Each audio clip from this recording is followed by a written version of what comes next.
Hello बच्चों, आज हम अलजेब्रा टॉपिक करने वाले हैं क्लास 9th का, जो आपको 20 मार्क्स का आने वाला है इस बार एग्जाम में। इसका सबसे पहला जो चैप्टर आता है वो आपका पॉलिनोमियल से है। उसमें हम एक्सरसाइज 2.1 डिस्कस करेंगे आज। इसका क्वेश्चन नंबर 1 हमें कैसे करना है, आइए देखते हैं। सबसे पहले बोला गया है पॉलिनोमियल, किसी भी इक्वेशन की, किसी भी एक्सप्रेशन के लिए पॉलिनोमियल होने के लिए कंडीशंस क्या होती हैं वो देखते हैं। उसका जो पावर होनी चाहिए वेरिएबल की, वो शुड भी पॉजिटिव और पॉजिटिव होल नंबर होना चाहिए। पॉजिटिव होल नंबर यानी कि 0, 1, 2, 3, 4 जो भी हमारे नंबर आगे तक जाती है वो सारे नंबर हमारे पावर में हो सकते हैं। आगे सेकंड कंडीशन क्या बोले कि power of variable not be है रैशनल नंबर। जाहिर सी बात है कि जब हम खाली होल नंबर की बात करें तो रैशनल नंबर तो हमारी पावर हो ही नहीं सकती है। खाली हमें एक बात पे कंसिड्रेशन करना है कि जो हमारी पावर है वेरिएबल की वो क्या होनी चाहिए, पॉजिटिव होल नंबर होनी चाहिए। आगे हम देखते हैं वेरिएबल किसको बोलते हैं। वेरिएबल वो होते हैं जिनकी वैल्यू फिक्स नहीं होती है, जो इक्वेशन के हिसाब से अपनी वैल्यू को चेंज कर लेते हैं। अगर एक्स की बात करें तो हम दो अलग इक्वेशन में दो अलग वैल्यू आती है एक्स की, तो इसीलिए हमारे वेरिएबल्स क्या है, ए टू जेड जो भी अल्फ़ाबेट्स होते हैं वो सारे हमारे क्या होते हैं, वेरिएबल्स होते हैं। आगे हम बात करते हैं कांस्टेंट की। कांस्टेंट क्या होते हैं, जिनकी एक फिक्स वैल्यू होती है, जैसे 0, 1, 2, 3, 4, 5, 6, 7, 8, ये क्या है, एक फिक्स वैल्यू में। ठीक है, आगे हम देखते हैं क्वेश्चन नंबर 1 हमारा क्या बोल रहा है। क्वेश्चन नंबर 1 बोल रहा है हमारा, which of the following expressions are the polynomial in the one variables. हमें बताना है कि जो नीचे इक्वेशंस दे रखी है उनमें से कौन सा पॉलिनोमियल इन वन वेरिएबल है। वन वेरिएबल का मतलब हमारा यहाँ पे क्या बोल रखा है, वन वेरिएबल का मतलब है एक सिंगल वेरिएबल होना चाहिए पूरी इक्वेशन के अंदर। अगर हम किसी भी इक्वेशन की बात करें तो उसके अंदर या तो एक्स है तो पूरा एक्स ही होना चाहिए, हर एक टर्म्स के संग वाई है तो पूरा वाई ही होना चाहिए, और जेड है तो जेड ही होना चाहिए, यानी कि कोई अदर वेरिएबल उस इक्वेशन में यूज नहीं होना चाहिए। एंड विच आर नॉट, कौन सा नहीं है। State reason for your answer, हमें रीजन भी देना है अपने आंसर के लिए कि अगर ये पॉलिनोमियल है तो क्यों है और नहीं है तो क्यों नहीं है। सबसे पहले हम देखेंगे कि पावर क्या होनी चाहिए, पॉजिटिव होल नंबर होनी चाहिए, देन उसके अंदर वेरिएबल एक ही होना चाहिए। बस दो चीज़ों को देखना है हमारे पॉलिनोमियल देखने के लिए है कि नहीं। आगे सबसे पहले देखते हैं, हमारी पहली वाली क्वेश्चन दे रखी है कि 4x² - 3x + 7। अब देखो इसमें सबसे पहले हम देखते हैं कि वेरिएबल क्या है हमारा, x एक सिंगल वेरिएबल है।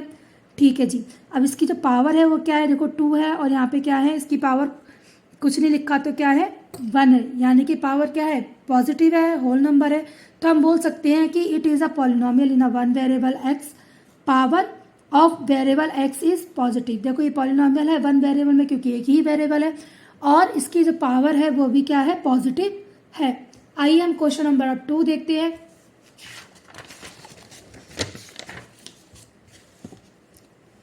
क्वेश्चन नंबर 2 क्या बोल रखा है कि y² + √2। अब देखो हमारे कांस्टेंट पे हमारी पावर क्या है, हमें उससे कोई मैटर नहीं करता है, हमें खाली वेरिएबल की पावर देखनी होती है। तो हमने क्या देखा कि वेरिएबल क्या एक सिंगल वेरिएबल है y के अलावा कोई और वेरिएबल नहीं है, और y की पावर क्या है 2, यानी कि ये भी पॉजिटिव होल नंबर है। तो हम बोल सकते हैं कि it is a polynomial in one variable y, each exponent of y is a whole number. ठीक है, y because each exponent of y is a whole number, यानी कि पॉजिटिव नंबर है।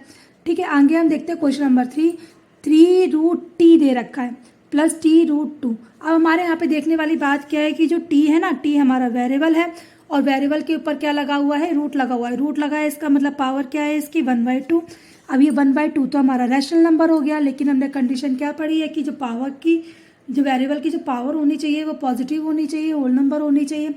तो हम क्या लिखेंगे, it is not a polynomial, यह पॉलिनोमियल नहीं है, because it's power is a rational number, क्योंकि इसकी जो पावर है वो क्या है, रैशनल नंबर है।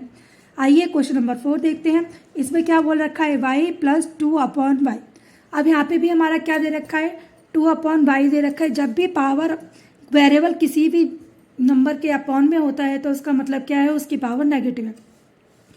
तो हम इस इक्वेशन को कैसे लिख सकते हैं, y + 2y की पावर -1। अब हम यहाँ पे देखेंगे तो वेरिएबल की जो पावर है वो हमारी क्या हो गई है, नेगेटिव नंबर हो गई है। तो हम क्या बोल सकते हैं, it is not a polynomial because it's power is a negative number. आइए हम इसका 5th पार्ट देखते हैं। क्या बोल रखा है कि x की पावर 10 दे रखी है, y की पावर 3 दे रखी है, प्लस t की पावर 50 दे रखी है। हमने जब क्वेश्चन पढ़ा था तो हमने क्या देखा था कि उसमें बताना था कि जो पॉलिनोमियल हो वो किसने वेरिएबल में हो, वन वेरिएबल में। अब यहाँ पे हमें पता है कि जो पावर है वो तो होल नंबर है, बट ये दोनों कंडीशन को सेटिस्फाई नहीं कर रहा है। ये बोल रहा है कि यहाँ पे 3 वेरिएबल है, लेकिन हमें तो इक्वेशन कितने में बतानी है, वन वेरिएबल में, तो हम क्या लिखेंगे, it is not a polynomial in one variable because there are three variable X Y and